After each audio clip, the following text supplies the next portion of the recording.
So here's my setup that I run. I troll with my bow mount down, my Tarova. I use that to steer with, and also when I need to make a sharp turn, I can put it in the jackrabbit mode and pull that bow around real fast for me if I need to. I'm trolling with my kicker motor. That's where my main power is coming from. I run two shorty 5-foot rods off each corner, and then I've got a 14-foot rod that I run off to the side just to get the bait out a little bit farther. If I got two guys, I'll run two 14-footers, but I'm by myself today, so I just run 3 rods.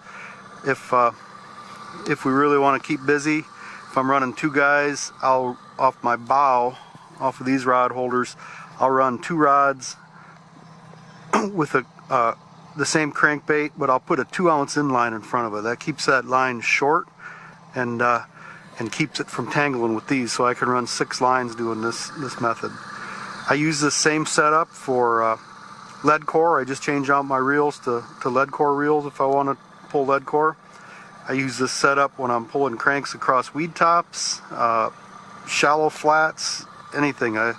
It's a pretty effective method. I don't have to deal with planer boards. The boat going over the fish doesn't seem to spook them. It seems like a pretty good setup.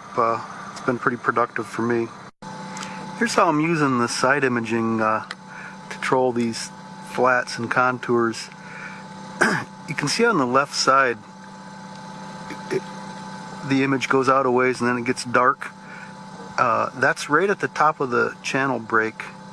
I'm turning into it a little bit, so it's going to get closer and closer. As we get closer, the imaging will finally see over the edge and start giving me a good image all the way across, but you can still see, okay, right about there, it's starting to see over the edge a little bit. You can still see the edge. I'll turn back away from it, and you'll see how that thing, actually I went over the edge. You can see the bottom starting to drop off on me. I'll turn back onto the shallow side, get back up on the flat. You can see some schools of bait fish there hanging right on the edge of that drop. Hope this is coming out all right. The glare is kind of bad, but so there I've come back up. It's 8.5 feet of water. You can see that edge kind of drifting away. I'll turn back towards it again and bring it back into the frame a little bit better. But today I'm trolling some new water, so the side imaging really works good for this because I can really follow these channel edges really easily. I don't know the river very well in this area. So it's invaluable for staying right on top of that edge. And if I am real careful with what I'm doing, I can actually get the boat right on top of the drop, and one side of the boat, the rods are out over the top of the deep water, and the other side, my baits are still hitting the bottom, and working that shallow water. So it's this thing is this side imaging is working pretty well for helping me catch more fish and put more fish in the boat. Here you can see the edge coming back up again. I'll put a snapshot in of the 2D version of this channel break that I'm fishing along, just to give you an idea. It's like a little wall, so it's a really steep break.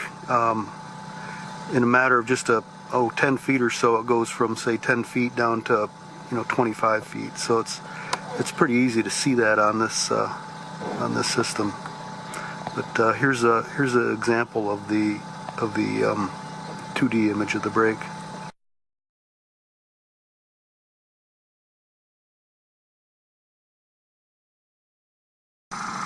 This is what I'm looking for in the rod action. The reason I run braid, or one of the reasons, is I can really get a good feel for what the bait's doing on the bottom.